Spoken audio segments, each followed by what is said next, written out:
Hello class, welcome back to my channel Tej tutorials. So हम last lecture में exercise 1.1 solve किए थे। अभी इस लेक्चर में हम पढ़ेंगे लार्जर नंबर इन प्रैक्टिस के बारे में। ठीक है, तो जैसे कि हमें पता है कि यूनिट ऑफ लेंथ यानी कि सेंटीमीटर होता है।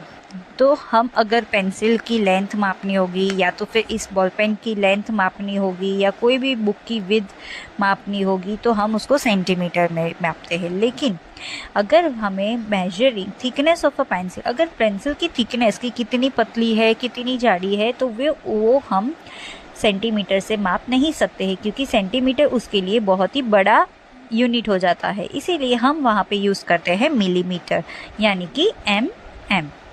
ठीक है, तो जैसे कि अगर ये बॉल पेन है और इस बॉल पेन की अगर मुझे ये निप जो रहती है उसको अगर मुझे मापना होगा तो मैं इसको सेंटीमीटर में माप नहीं सकती, क्योंकि इस सेंटीमीटर इस निप के लिए फिर बहुत ही बड़ा यूनिट हो जाता है। इसलिए इसको हम मापेंगे यानी कि मिलीमीटर के साथ। जैसे कि हमें पता है कि 10 मिलीमीटर यानी कि 1 सेंटीमीटर होता है।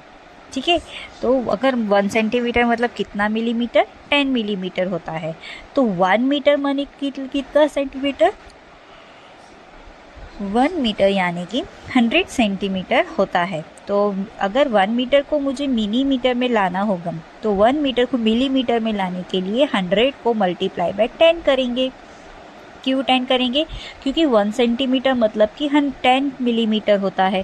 इसलिए ये सेंटीमीटर की जगह पे हम लोग 10 लिख देंगे, सेंटीमीटर की जगह पे हम लोग ये 10 लिख देंगे यहाँ पे। इसीलिए 100 को 100 रखेंगे एंड सेंटीमीटर को 10 लिख देंगे। तो 1 मीटर इज इक्वल टू कितना मिलीमीटर हो जाएगा क्लास?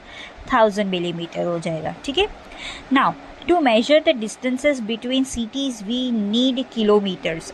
अभी यहाँ पे बात आती है कि अगर हमें दो शहर के बीच में अगर डिस्टेंस मेजर करना है तो हम या मिलीमीटर, सेंटीमीटर या मीटर में माप नहीं सकते हैं, क्योंकि सिटीज़ मतलब बहुत दूर दूर रहती है। ठीक है, तो वहाँ पे हम यूनिट यूज़ करेंगे किलोमीटर्स।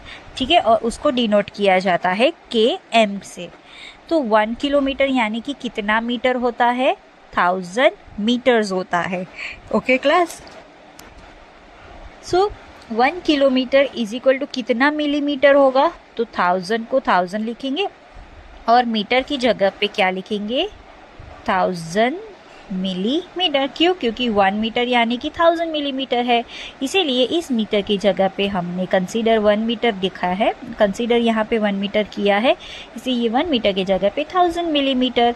तो आपका कितना आ जाएगा? 1 2 3 4 5 6 7, तो आ जाएगा आपका 10 लाख मिलीमीटर। ठीक है क्लास, वैसे ही अगर हमें कोई भी चीज़ का वज़न मापना होगा, या तो शायद वो गेहूँ हो सकता है, फिर अपने अनाज हो सकता है, सीरियल्स होते हैं, पल्सेस होते हैं, तो वो सब आपके किलोग्राम में आता है। ठीक है, वे उसका वज़न हम किलोग्राम या ग्राम में करते हैं। तो 1 किलोग्राम यानी कि 1000 ग्राम होता है। ठीक है, ओके चिल्ड्रन। और 1 ग्राम यानी कि कितने मिलीग्राम होगा? तो 1000 को 1000 रखेंगे, 1 ग्राम यानी कि 1000 मिलीग्राम्स होता है।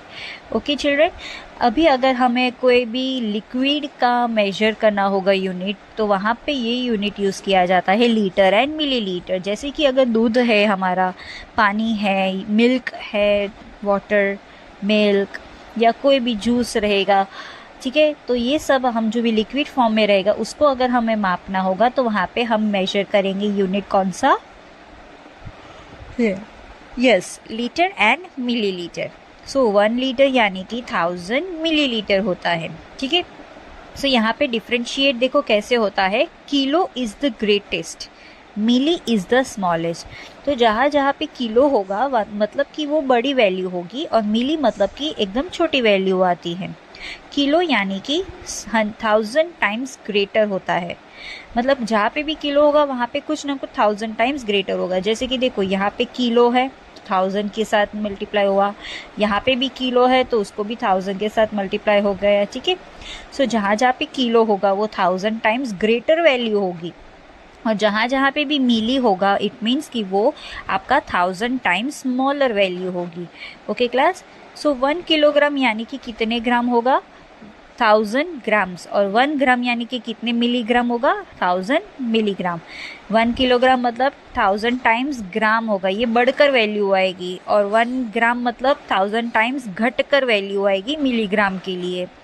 जहाँ पे किलो होगा वहाँ पे 1000 टाइम्स बड़ी वैल्यू होगी, और मिली के लिए 1000 टाइम्स हम लोग स्मॉलर वैल्यू ले लेते हैं, ठीक है। वैसे ही सेंटी मतलब 100 टाइम्स स्मॉलर वैल्यू होती है, जैसे कि 1 metre is equal to 100 centimetre. तो यहाँ सेंटीमीटर अपना छोटा वैल्यू होगा, मीटर अपनी बड़ी वैल्यू होगी, समझ में आया। तो जहाँ पे भी आपका मीटर होगा मतलब वो बड़ा होगा, और सेंटीमीटर आपका हमेशा 100 टाइम्स स्मॉलर होगा। ओके क्लास, तो होप आपको ये इस क्लास के अंदर समझ में आया। Kilometre, metre, gram, kilogram, litre, millilitres, centimetres and millimetres के बारे में।